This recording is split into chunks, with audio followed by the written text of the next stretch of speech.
ஆண்டவர் உங்களோடு இருப்பாராக.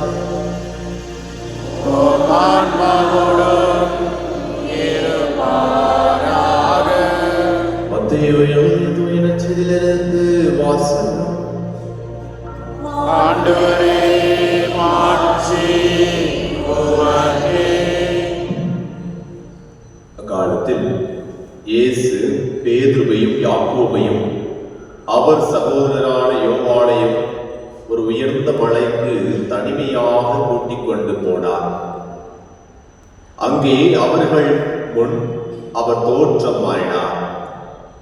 அவரது முகம் கதிரவனை போல் ஒளிர்ந்தது. அவருடைய ஆடைகள் ஒளி போன்று வெண்மையாயின. இதோ மோசேயும் எலியாவும் அவர்களுக்கு முன் தோன்றி இயேசுவோடு உரையாடி கொண்டிருந்தனர்.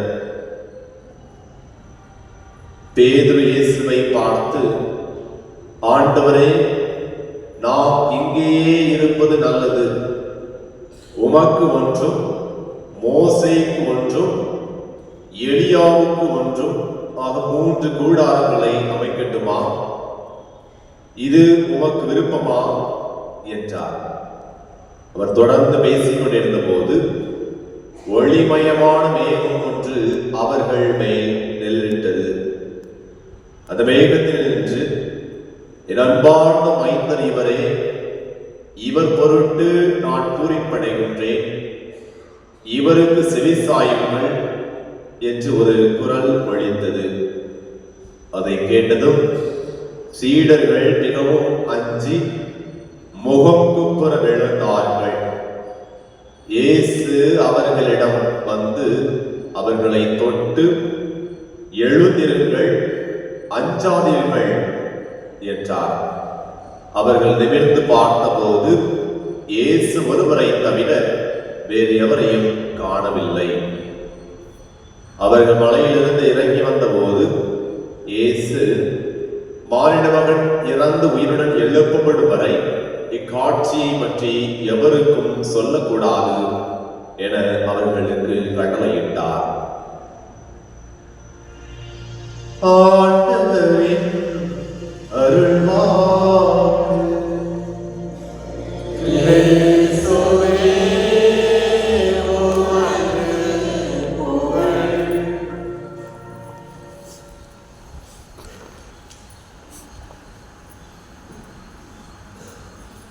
இயேசுவில் பிரியமான சகோதர சகோதரிகளே,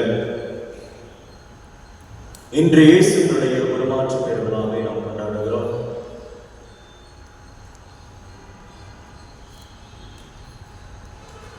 சில ஆலயங்களுக்கு நம்ம போறோம்னா ஆண்டவர் இயேசுவை நம்ம தேடி போறோம் இல்லையோ, அந்தோனியாரை தேடி போவோம் இல்லைங்களா? யாருக்கெல்லாம் அந்தோனியாரை முடியும்? கேட்கவே தேவையில்லை. அந்தோனியார்னாலே ஒரு கூட்டம் கூடும். இயேசு ஆண்டவரை வச்சா கூட அது கூட்டம் வராது. அந்தோனியார் ஒரு சிறுபத்தை வச்சா, ஒரு குடிசடி இருந்துச்சுன்னா அங்கே ஒரு கூட்டம் செவ்வாய்க்கிழமை கூடும்.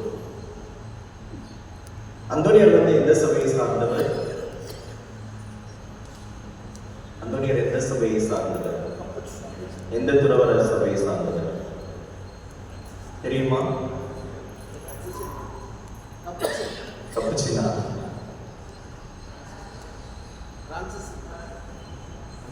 பிரான்சிஸ், அசிசியருடைய சபையை சார்ந்தவர் தான் அப்படிதான் அந்தோனியார். அப்படின்னா அசிசியர் சபையில சேர்ந்து அவர் ஒரு புனிதராருன்னா, அப்படின்னா அவர் அசிசியர் எப்படி வாழ்ந்திருப்பார்னு யோசிச்சு பாருங்க இல்லையா? அசிசியருக்கு மட்டும்தான் மறு கிறிஸ்து என்று பெயர் குறிக்கப்பட்டது. எந்த ஒரு புனிதருக்கும் அந்த ஒரு டைட்டில் கொடுக்கல. செகண்ட் கிரைஸ்ட் அப்படின்னு சொல்லுவாங்க. மறு கிறிஸ்து, கிறிஸ்துவை போன்று வாழ்ந்தவர் அசிசியார். அப்படின்னா அவ்வளவு ஒரு எளிமை. ஒரு போப்பாண்டவரே கீழே இறங்கி ஒரு சாதாரண மனிதனுடைய கால்களை, அந்த காலத்துலாம் அவ்வளவு ஈஸியாக போப்பாண்டவர்கள் இறங்கி வர மாட்டாங்க. அரசர் போல வாழ்ந்தாங்க போப்பாண்டவர்கள். அப்போ அவங்க போப்பாண்டவரே இறங்கி அசிசியாருடைய கால்களை முத்தி செய்திருக்கிறார்.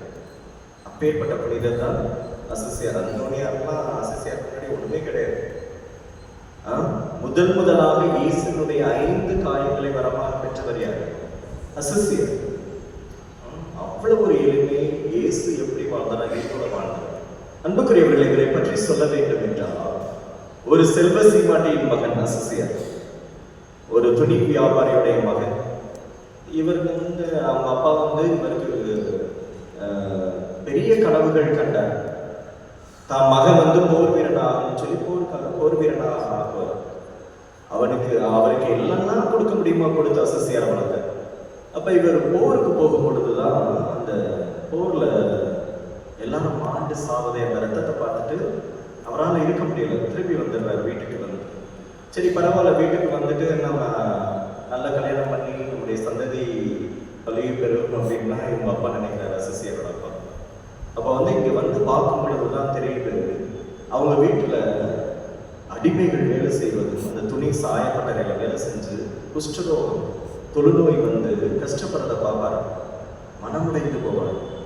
அப்போ ஒரு நாள் அம்மா அப்பாவோட கோயிலுக்கு போகும்பொழுது இவ்வாறு ஆலயத்துக்கு பூசை பார்க்கும் பொழுதுதான் இயேசுவை கண்கூடாக பார்ப்பார். சிலுவையில் உள்ள இயேசுடைய கண்கள் திறக்கும். அவர் கண்ணுக்கு மட்டும்தான் தெரியும். அப்ப எல்லாரும் பைத்தியம் பிடிச்ச போல கத்துவார். எல்லாரும் பைத்தியம் பிடிச்சிருச்சு அசிசியா இருக்குமா மக்கள் போல. ஆண்டவர் அவரோடு பேசுவார். இடிந்த என் ஆலயத்தை கட்டி எழுப்பு அப்படின்னு சொல்லுவார். அவர் நினைச்சு வர்றாங்க, அவங்க ஊர்ல ஒரு ஆலயம் இடிந்து அந்த ஆலயத்தை தான் கட்ட சொல்றான்னு போயிட்டு அவரை கட்டிட்டு. ஆண்டவர் சொன்னது, நீ மக்களை கட்டி எழுப்பு. அப்ப அன்புக்குரியவர்களை அவர் என்ன பண்ணுவாரு, அங்க இருந்த காசு பணம் பட்டாடைகள் எல்லாத்தையும் வாரி மேல்மாடியில இருந்து ஏழைகளுக்கு பிச்சைக்காரங்களுக்கு தூக்கி போடுவார். இதை பார்த்துட்டு அவங்க அப்பா இவன் என் மகனே கிடையாது அப்படின்னு சொல்லிடுவார். இவன் என் மகனே கிடையாது, சொல்லிடுவார். இவன் என் மகன் கிடையாது, சரிங்களா? அப்படிங்கும் பொழுது பிஷப் முன்னாடி கூப்பிட்டு அவங்க அப்பா இந்த பிரச்சனை வரும். பிஷப் தான் அப்ப நீதிபதி மாதிரி வச்சுக்கோங்களேன். பிஷப் முன்னாடி நிக்க வச்சிருப்பாரு. அப்ப பிஷப் முன்னாடி ஊர் மக்கள்லாம் கூடி இருப்பாங்க. அசிசியர் என்ன பண்ணுவார் தெரியுமா, தான் போட்டிருந்த ட்ரெஸ்ஸை கலட்டி, பேண்ட் ஷர்ட் எல்லாத்தையும் கலட்டி அவங்க அப்பா அம்மா கொடுத்துட்டு நிர்வாணமாக போவார். இனிமேல் நீங்க எனக்கு அம்மா அப்பா கிடையாது, இந்த உடலுக்கு தான் நீங்க அம்மா அப்பாவா இருக்கலாம், இதுக்கு உரு கொடுத்தவங்க நீங்க. ஆனா என் ஆன்மாவுக்கு தகப்பனாக தாயாக இருந்தது யாரு, என் ஆண்டவரே அப்படின்னு சொல்லிட்டு எல்லாரும் முன்னாடியும் நிர்வாணமாக ஒட்டுக்குடி இல்லாம நடந்து போவார். அப்ப பிஷப் தான் போட்டு ட்ரெஸ்ஸுக்கு கழட்டி அசிசியர் போட்டு விடுங்க, அவருடைய மானத்தை காப்பாற்றுங்க போட்டு விட சொல்வார். அப்ப அவர் அதே கழட்டி பிச்சைக்காரனுக்கு போட்டுட்டு போயிடுவார். ஆனால் அவர் வழியாக பாருங்க, ஆண்டவர் அசிசியாரை அழைத்தார். அவர் வழியாக எத்தனை குருக்கள் என்று எத்தனை நாடுகளிலே எவ்வளவு ஆன்மாக்களை அறுவடை செய்து கொண்டிருக்கிறார் இல்லையா? அசிசியர் உருமாறினார். அன்புக்குரியவர்களே, இவ்வுலக வாழ்விலிருந்து உருமாறினார். பண ஆசையிலிருந்து, இந்த உலக ஆசைகளிலிருந்து உருமாறினார். அதனால்தான் உரு கொடுத்தார். இன்னைக்கு இயேசுனுடைய உருமாற்று பெருவிழாவை நாம் கொண்டாடுகின்றோம். முதல் வாசகத்தை எடுத்துக்கங்க. ஆபிராம் தொடக்கங்களை நம்ம பார்த்தோம். ஆபிராம் என்று அழைக்கிற ஆபிரகாம் இல்ல, ஆபிராம் அப்படின்னு தான் பேர் இருக்கு. அவர் ஆண்டவர் சொல்றாரு 75 வயசு. ஆபிரகாமுக்கு ஆண்டவர் அழைத்த பொழுது எத்தனை வயசு? 75 வயசு. நீ இந்த ஊரை விட்டுட்டு நான் உனக்கு ஒரு பெரிய நாட்டை கொடுக்க போறேன், ஊரை கொடுக்க போறேன், நீ போ. ஆண்டவர் ஆபிரகாமை அழைக்கிறார். ஆபிரகாமை அழைத்து உனக்கு ஒரு தேசத்தையே கொடுக்க போறேன், உன் வழியாக ஒரு சந்ததியை பள்ளியில் பிறகு செய்ய போயிருந்தேன். ஆனால் நீ என்னுடைய கட்டளைக்கு கீழ்ப்படிய வேண்டும், என் அழைப்புக்கு நீ மறுப்பு சொல்லக்கூடாது, போ. ஆபிரகாம் கீழ்ப்படித்தார். அழைப்பை ஏற்றுக்கொண்டு எங்க சொந்த ஊரை விட்டுவிட்டு, ஊர் பேர் தெரியாது எங்கேயோ போ சொல்றாரு ஆண்டவர். மனைவியை கூட்டுக்கிட்டு போற. குழந்தை பாக்கியமும் இல்லை. ஆண்டவர் சொல்றாரு, உன்னை பெரிய தேசமாக்குவேன், இனமாக்குவேன்றார். குழந்தையே இல்லை. அந்த வயசுலையும் அவர் நம்பி ஊரை விட்டு, உறவுகளை விட்டு, எல்லாத்தையும்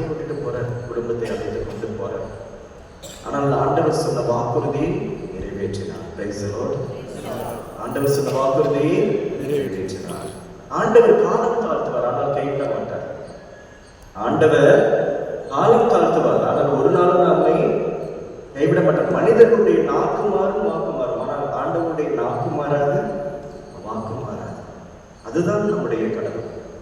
இஸ்ரவேலின் தேவன் யாவே கடவுள் ஆபிரகாமுக்கு கொடுத்த வாக்குறுதியை காப்பாற்றினார்.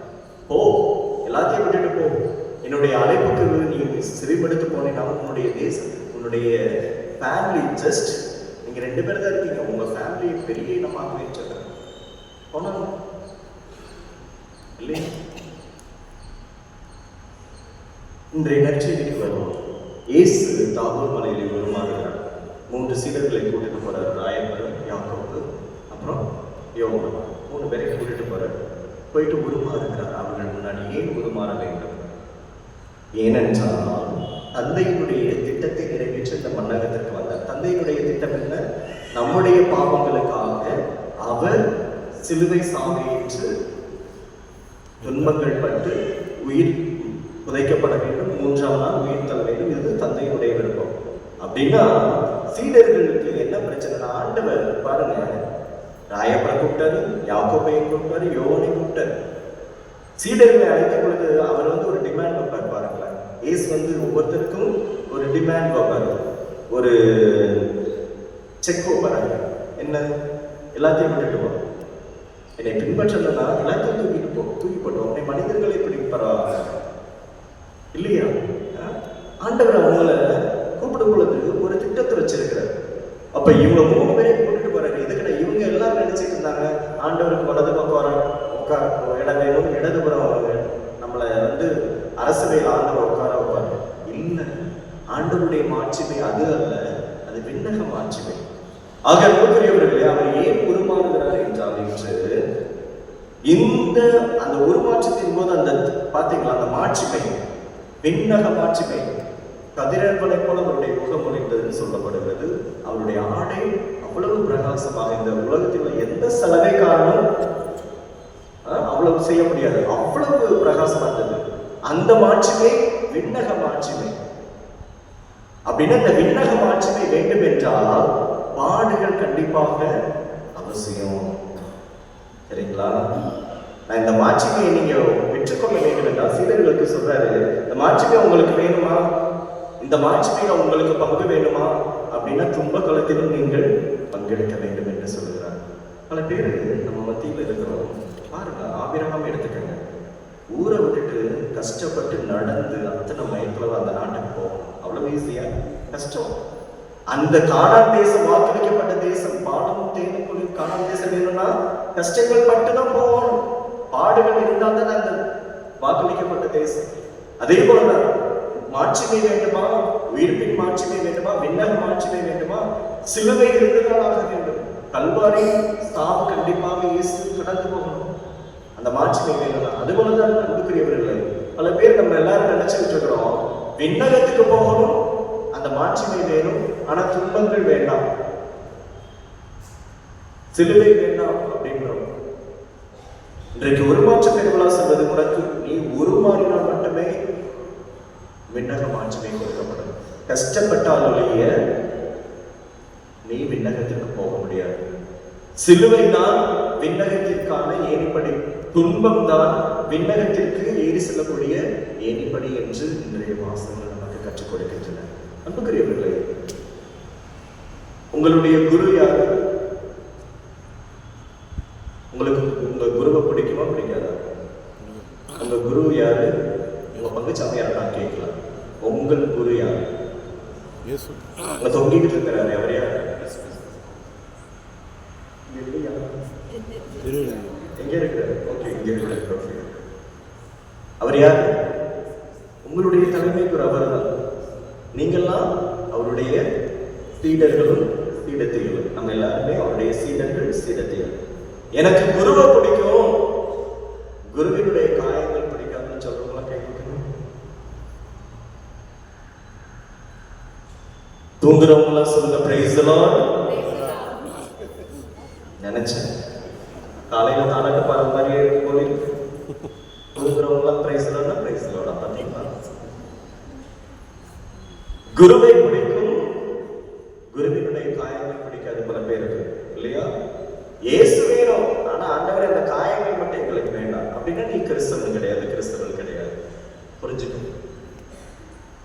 எனக்கு குரு வேண்டும், குருவினுடைய காயங்கள் தழும்புகள் வேணானா நீ கோயிலுக்கு வரக்கூடாது. இன்னைக்கு உருமாற்றம் நீங்கள் அடையவில்லை என்றால் அது மாற்றமே கிடையாது. என்ன உருமாற்றம் அதை நீங்க சொல்றீங்க? பாடுகளை ஏற்றுதான் ஆக வேண்டும், சிலுவைகளை சுமந்துதான் ஆக வேண்டும். நீ விண்ணகத்துக்கு போகும் பொழுது ஆண்டவன் கையை பிடிச்சு பார்ப்பார், காலை பார்ப்பார், விழாவை பார்ப்பார். காயங்கள் இருக்கா உள்ளவா, இல்லைன்னா வெளியில போ, வெளியில போ, அந்த மாற்றத்தில் உனக்கு பங்கு இல்லைன்னு சொல்லிடுவார். அதுதான் ராயப்பருக்கு சொன்னாரு, யாக்கோபுக்கு சொன்னாரு, ஜேம்ஸ் யோவானுக்கு சொன்னார், ஜானுக்கு சொன்னார். ராயப்பர் என்ன சொன்னாரு? ஆண்டவரே இது வேண்டாம், அந்த துன்பத்தில் வேண்டாம், இந்த சிலுவை வேண்டாம், அப்பாலே போ சாத்தானே. நீ துன்ப வேண்டாம்னு சொன்னா ஆண்டவர் உன்னை பார்த்து சொல்றார், அப்பாலே போ சாத்தானே. சில தெருச்சபைகள்லாம் இருக்கு அங்கங்க. நேற்று மலையில் முளைத்த காரணங்கள் போல அங்கங்க ஒரு சபை ஆரம்பிச்சாங்க. என்ன சொல்றாங்க? எங்க சபைக்கு வாங்க, துன்பமெல்லாம் போயிடும், கஷ்டமெல்லாம் போயிடும். ஆண்டவர் என்ன சொல்றாரு? என்னுடைய சீடனா சீடத்தையா இருக்கிறா? நாள்தோறும் சிலுவையை தூக்கி கொண்டு பின்னாடி வா. அப்ப நீ ஆண்டவருக்கு எதிராக அல்லவா பேசுகிற? அங்க தூயாமையர் இல்ல, ஏதோ வேறாக இருந்து பேசு. அன்புக்குரியவர்களே, விண்ணக மாட்சிமை வேண்டும் என்றால் இயேசுடைய பாடுகளிலே நாம் பங்கு பெற வேண்டும். ஆண்டவர் உங்களுக்கு எனக்கும் ஒரு அழைப்பு கொடுத்திருக்கிறார். ஆபிரகாமை அழைத்த கடவுள், மற்ற சீடர்களை அழைத்த கடவுள், உங்களையும் என்னையும் கத்தோலிக்க கிறிஸ்தவனாக வாழ அழைத்திருக்கிறார். சரிங்க, அப்படின்னா என்ன அழைப்பு? குருக்கள், நாங்கள் குருக்களாக வாழ அழைக்கப்பட்டிருக்கிறோம். நீங்க சொல்லுங்க. ஒரு நல்ல கணவனாக வாழணும், ஒரு நல்ல மனைவியா வாழணும், ஒரு நல்ல பிள்ளைக்குரிய ஸ்தானத்துல பெற்றோருக்கு பிள்ளைகள் கீழ்ப்படிந்து அதே மாதிரி ஆப்போசிட்டா வாழணும் கத்துக்கிறோம். கணவனாக வாழ்வது என்பது கஷ்டமான ஒரு பணி, மனைவியாக இருப்பது என்பது கஷ்டமான ஒரு பணி. சாக்ரிஃபைஸ் பண்ணிதான் ஆகணும். உருமாறணும் அப்படின்னு ஆண்டவர் என்ன சொல்றாரு? என்ன உருமாற்றம்? கணவனாக நீ உருமாற, நல்ல ஒரு கணவனாக உருமாறணும், ஒரு நல்ல மனைவியாக உருமாறணும். நல்ல கணவனுக்குரிய பண்பு எது?